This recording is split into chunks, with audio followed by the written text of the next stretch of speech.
Stage 2, Trader Syndrome, Holy Grail Hunting, and the Slow Bleed. The failure here is not that you do not have a Holy Grail, it is that you keep needing one. That itch for a savior system is the real position you are long on, and it gets marked to market whenever price smacks you. You notice that trading with an empty head does not work. Fair. But the response you executed was not learning. It was hoarding courses, books, forums, indicators, robots, signals. You turned into a pilgrim of methods, a believer in anything new. Download, tweak, paper profit, real loss, repeat. That loop is not education. It is anesthesia with a side of denial. You call it research. I call it a scavenger hunt for certainty. The text spells it out, method hopping weekly, sometimes daily, never staying long enough to feel a drawdown, to see where a strategy breathes or suffocates. The chant is predictable. This time the tool will catch tops and bottoms. That script keeps losers open and sometimes bigger because the indicator whispered reversal and the story in your head refused risk. Price keeps talking. The narrative shouts over it. Here is the sting. The more tools you stack, the less responsibility you carry. Moving averages, Fibonacci, support and resistance, pivots, fractals, divergence, MI, ADX layered like armor that somehow makes you softer. Each new line diffuses the blame. If price misbehaves, the parameters were off, the settings wrong, or the market manipulated. The mirror stays clean while the account leaks. And a newer system always promises cleaner signals and smarter timing. No worries. That shiny oscillator will surely rescue the last bad decision. Right up until it does not. Another tell in the text, the envy spiral. You camp in groups where people post wins day after day and decide the only explanation is lies. Because you did what they did, maybe even more, and the P&L still sank. There is a colder reading. You copied ingredients and skipped cooking time. You changed the recipe every other day. You demanded certainty from tools that only offer probabilities. You wanted a guarantee and got variance. That is not deception by others. That is denial by you. Then comes the teenage phase. Advice from traders who survived lands in your feed, you treat it like noise. Leverage ratchets higher because caution feels like weakness and adrenaline feels like control. When reality disagrees, conviction gets louder and position size follows. It does not register as panic because it wears a costume called conviction. It sounds brave in your head. It looks reckless on your statement. After systems and robots fail to numb the doubt, the drift moves to live signals minute by minute hand, holding from some supposed expert. If trust in yourself is thin, outsourcing the trigger feels like relief. The problem is not the sender. The problem is the attempt to rent discipline the same way you tried to rent conviction. The invoice always comes due. The content says it plainly. Years slide by 2, maybe 3, and accounts vanish. Many step off here. Attrition is the interest charged on worship. So, here is the first point that matters. Stage 2 is not ignorance. It is worship of novelty, of authority, of tools. It masquerades as work because there are tabs open and notes taken and indicators installed. But the work avoided is the only work that bites back, staying with one approach long enough to learn its pain. That gap between activity and accountability is where the slow bleed happens, quiet and steady. If every fix requires a new toy, what follows when the toy refuses to obey? You notice the bleed and double down on hiding it. That is the twist. The more the account chokes, the more the mind reaches for decoration, another moving average, another divergent setting, another rebranded pivot.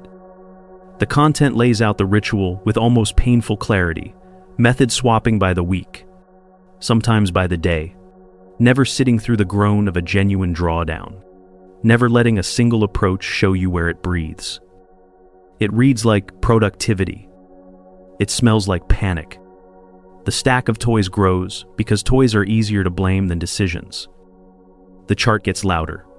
Accountability gets quieter. The fantasy of catching tops and bottoms becomes the perfect alibi.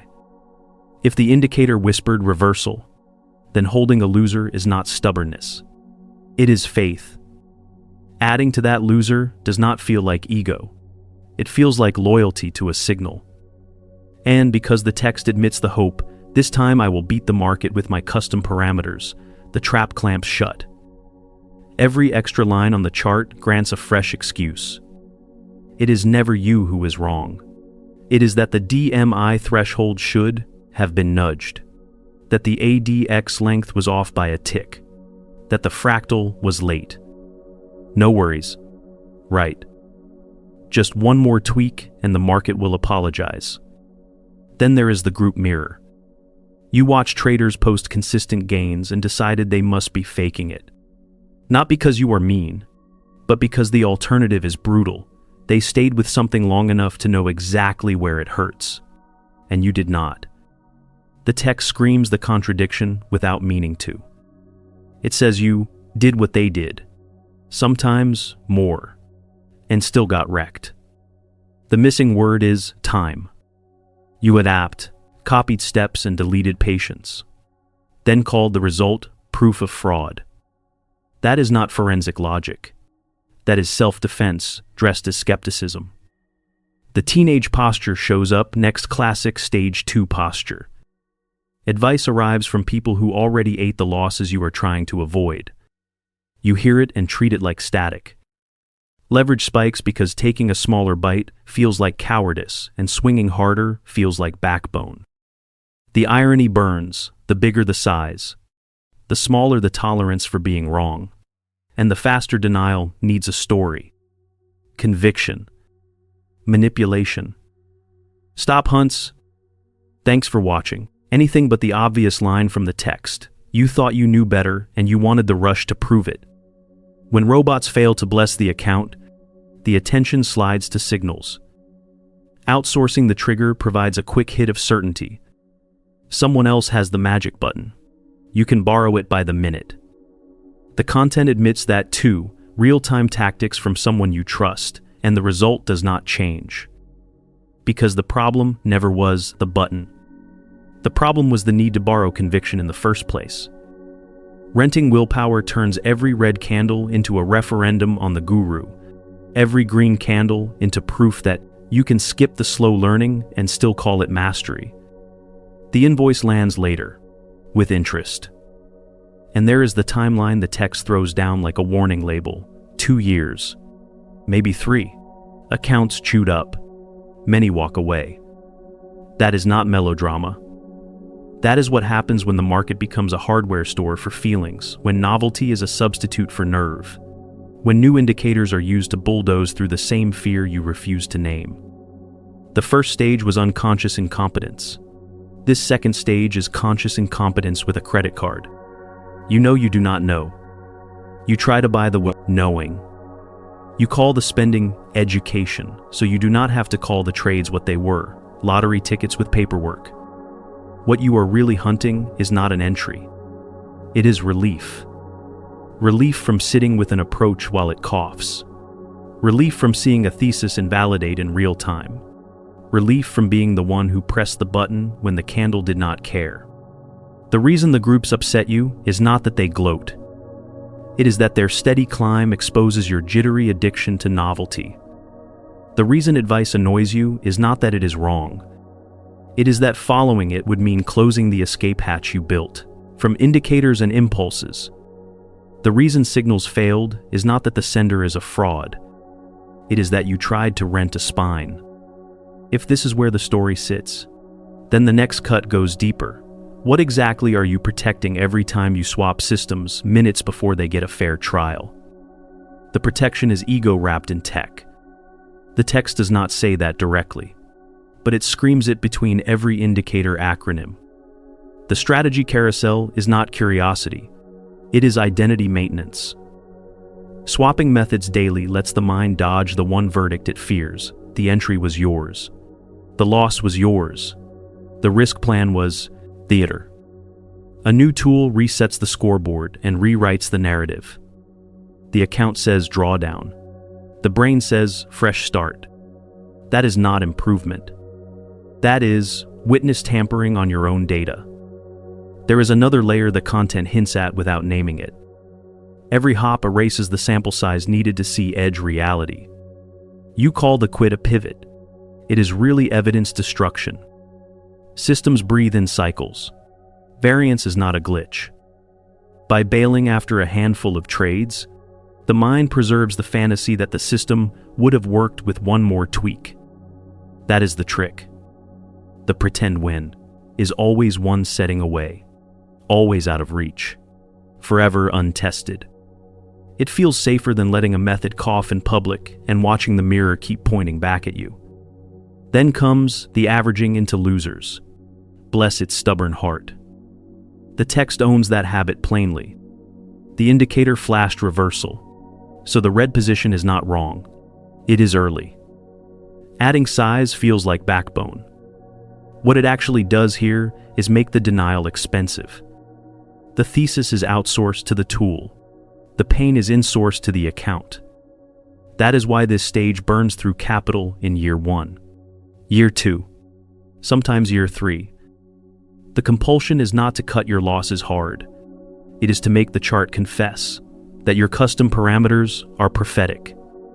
When price refuses to play along, the story finds a villain.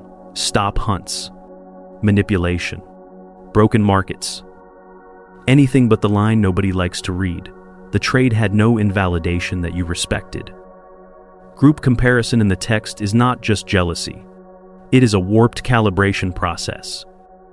Wins posted by others set a fake baseline for what normal should look like. So, a week of grind feels like failure, not variance. The response is predictable. Crank leverage. Narrow stops. Widen targets. Call it optimization. Translation: magnify noise and call it signal. It reads like confidence and trades like desperation. The compulsion is not growth.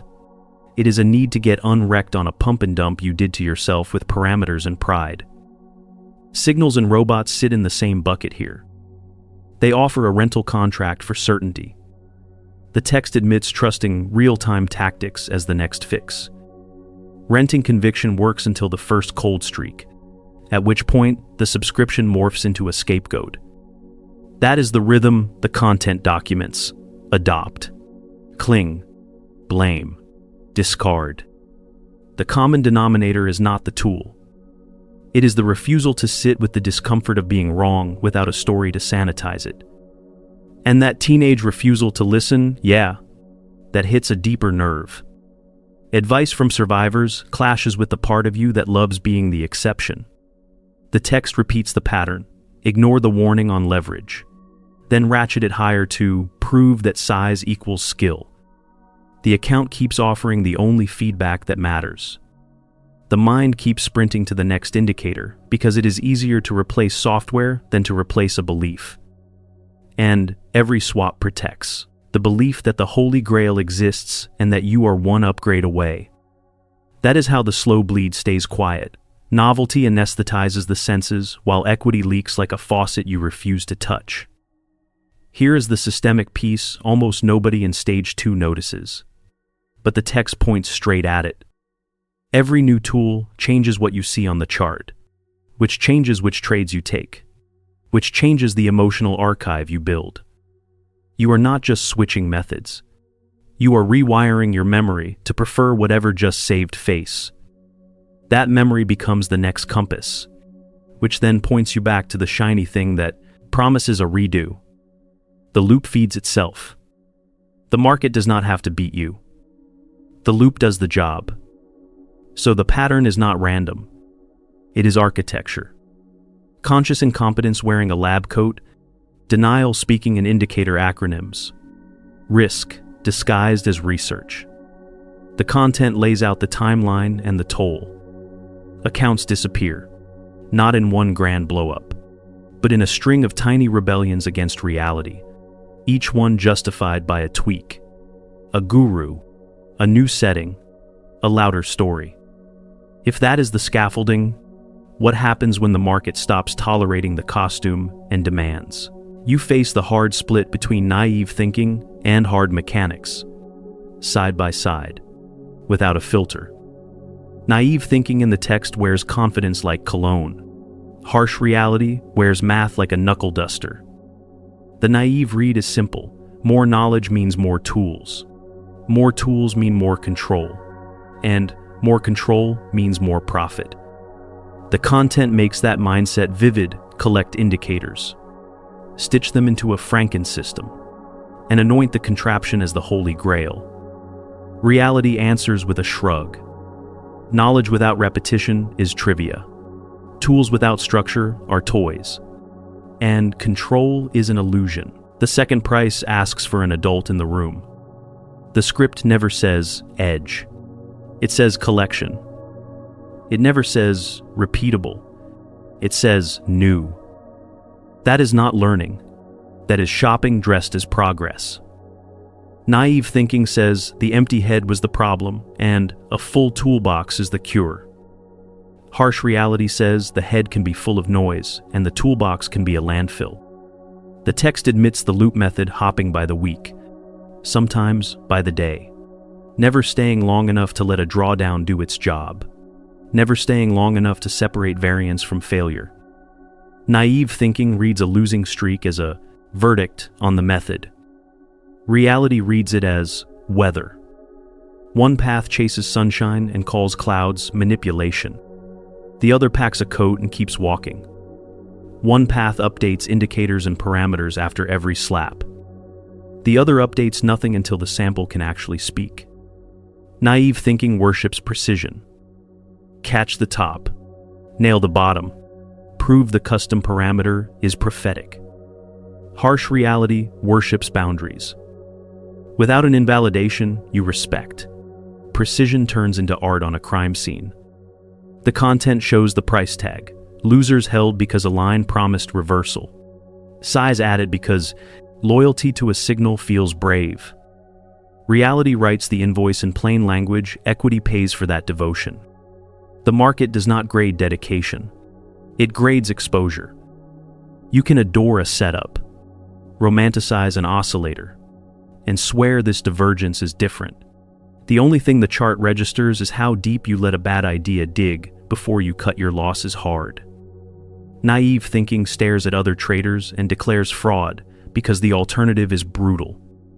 If their curves keep climbing while yours leaks, the mind would rather yell conspiracy than admit they stayed with one lens long enough to map where it chokes and where it breathes. Harsh reality points to the word the text tiptoes around time. Not louder conviction, not a prettier template, not another overlay. Time with a single frame of reference. Time to build scar tissue. Time to let the method cough without calling it broken. The content claims, I did what they did. Sometimes more, and still got wrecked on a pump and dump of your own expectations. What vanished was not effort. What vanished was continuity. Naive thinking confuses leverage with courage. The teenage posture drips through the paragraph, warnings ignored. Size dialed up. Pride, dressed as conviction. Harsh reality keeps the scoreboard cleaner. Bigger size shortens your leash, magnifies noise, and turns every tick into theater. The mind calls it optimization. The account calls it a margin call rehearsal. The text whispers the next rationalization, one more tweak, one more setting, one more miracle patch. Reality already priced the mistake and is waiting to collect. No worries. Naive thinking rents certainty from robots and signals because owning uncertainty feels like weakness. Harsh reality smirks because outsourced triggers still settle on your balance. The content shows the rotation adopt, cling, blame, discard, and reality circles the constant, the refusal to stand in the mirror when a thesis dies. Renting conviction is borrowing time at an ugly rate. 2 years, maybe 3, slide by in a blur of settings and subscriptions, while the market quietly invoices the difference between what you believed and what you actually executed. The line about many quitting is not melodrama. It is the interest charge for treating discipline like a streaming service. Naive thinking calls the whole circus education. Harsh reality calls it inventory for denial. Every new tool resets the story and erases the sample you needed. Every swap keeps the fantasy alive and keeps you from recording the only metric that would end the argument: how you behave when the method groans. The content sketches that slow bleed without naming it. I will name it. It is the spread between what you say you want and what you are willing to endure. That spread widens each time novelty wins the vote over boredom. Each time parameters stand in for principles. Each time you trade to make a chart, apologize instead of trading to survive another day. And here is the corner the text leaves in shadow. You were never chasing mastery. You were chasing relief. Relief from staying with one lens long enough to feel boredom, to feel drawdown, to feel invalidation and not flinch.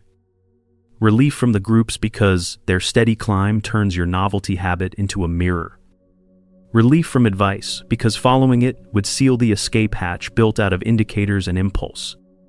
If naive thinking protects comfort and harsh reality protects capital, which side keeps the lights on when the trend stops flattering you and the noise stops pretending to be signal? The alternative to what the text describes is not a new system.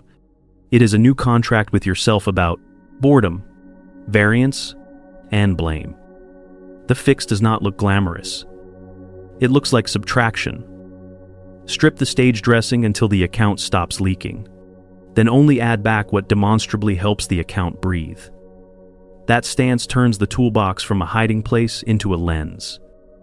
Each tool becomes something that clarifies responsibility instead of diluting it. The text confesses the addiction to novelty and the worship of precision.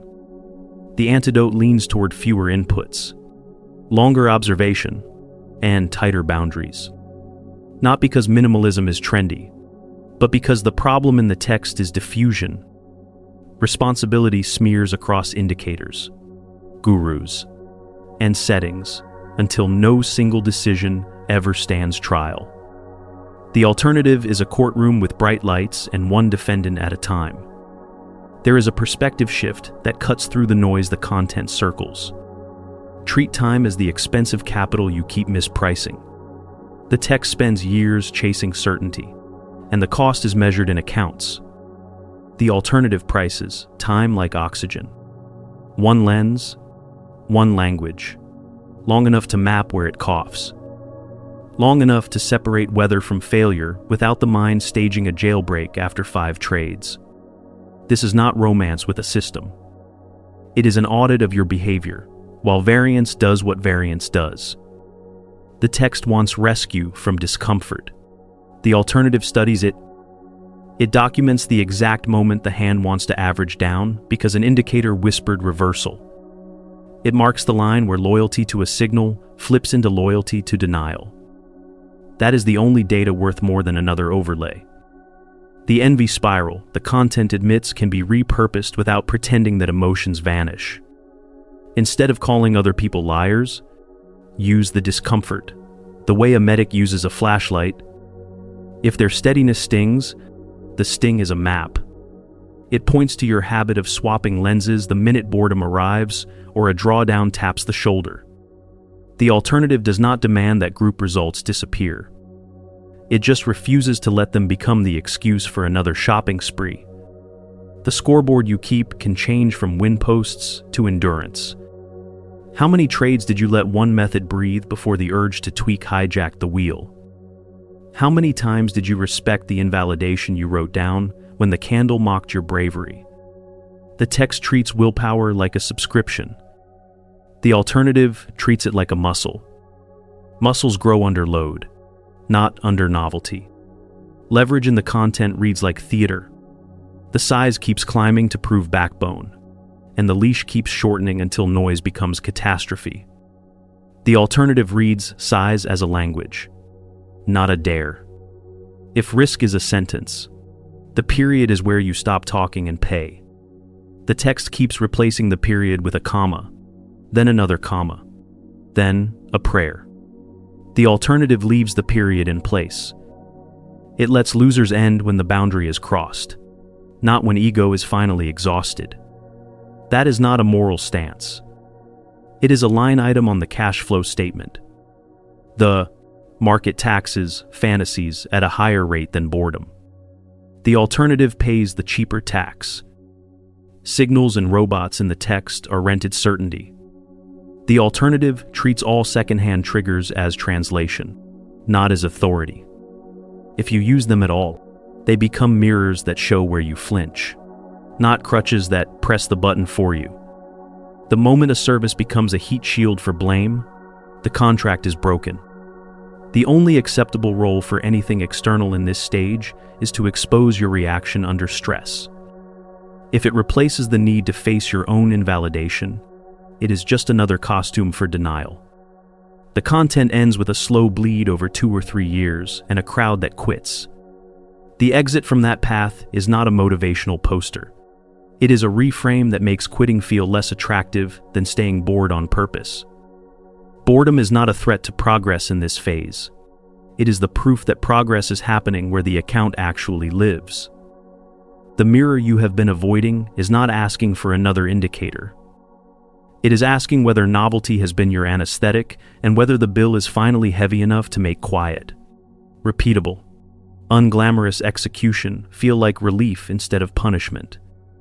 If the only thing left to worship is results that survive weather, what does the day look like when the toolbox stops being a church and starts being a checklist that you are willing to keep even when it hurts? What the text really maps is the hinge between chasing and owning. Stage 2 is not a tragedy. It is a mirror with the lights turned up. The material lays out the pilgrimage from empty head to overflowing toolbox, from naive bravado to curated denial, from worshiping new inputs to avoiding a single verdict. The harmonized read is simple and sharp. You were not short of information. You were short of tolerance for boredom, variance, and being the one who pressed the button when the candle did not salute. The Holy Grail hunt felt like work and smelled like panic. The slow bleed measured the gap. All those acronyms did not fail you. They protected a belief you did not want to interrogate. The belief that precision would excuse the absence of boundaries. The belief that novelty could stand in for nerve. The belief that someone else's real-time tactics could rent you discipline. The belief that time could be cheated with settings and swagger. The account called bluff every day. The content shows, line by line, how identity wrapped itself in tools. The full head replaced the empty one. The problem stayed put. The scoreboard kept resetting. The sample size kept vanishing. The verdict kept dodging court. Hopping methods every week, sometimes every day, did not expose failure. It erased evidence. Averaging into losers did not prove conviction. It mortgaged reality to a signal you wanted to be prophetic. Envy in groups did not uncover fraud. It deflected from the missing ingredient. The text refuses to name out loud time with one lens while it coughs. Leverage did not equal backbone. It turned noise into catastrophe on schedule. Robots and signals did not bridge uncertainty. They sold you a silence that collapsed at the first cold streak. Years slipped 2, maybe 3, while the bleed stayed quiet under the static of tweaks, gurus, and louder stories. Many quit right there and call the market unfair. The market shrugs and moves on. There is no dogma needed to tie this together. The text already carries the knife. Every mistake it admits has the same root system, a refusal to stand still long enough to let boundaries do their job. Without an invalidation that you actually respect, every tool becomes theater. Without a stable lens, every loss becomes proof that the method is broken instead of proof that variance exists. Without a single language for risk, Size becomes a megaphone for insecurity instead of a sentence with a period. The slow bleed does not ask for new toys. It asks for fewer alibis. It asks for a chart that is quieter than your narrative. It asks for a record of how you behave when the plan coughs, not another screenshot of a perfect hindsight entry. It asks for blood, sweat, and tears applied to repetition, not to shopping. This does not require sainthood. It requires a cheaper definition of progress than thrills and holy grails. Progress. Inside the world your text describes, it looks like boredom you are willing to feel and boundaries you are willing to keep. It looks like cutting your losses hard when the line you wrote gets tagged, not when ego gets tired. It looks like watching a drawdown without calling it manipulation, just so the story stays pretty. It looks like seeing a group's steady equity curve and letting it indict your novelty habit instead of their honesty. It looks like acknowledging that signals and robots are mirrors at best, not shields. If a service becomes a heat shield for blame, it is the same old costume with a monthly fee. The synthesis is blunt. Stage 1 was not knowing, and not knowing that you did not know. Stage 2 is knowing that you do not know and trying to buy relief from that fact. The route out is not glory. It is a contract with reality that does not negotiate on boredom, variance, or blame. What the text calls a slow bleed is simply the tax for skipping that contract. Pay it for another year and call it education. Or flip the ledger and let quiet repetition collect interest instead. Either way, the market will keep marking to market. Either way, the candles will keep asking for an adult in the room. Either way, the equity will tell the truth. You tried to outsource? If this hit home, share it with your buddies who keep swapping templates like bandages. Subscribing to Mind Over Markets keeps the razor-sharp breakdowns coming without the noise. And it keeps you close to a lens that does not flinch when the chart gets rude. Holy grails are optional. Boundaries are not. Close the tab on holiness and open the log on reality.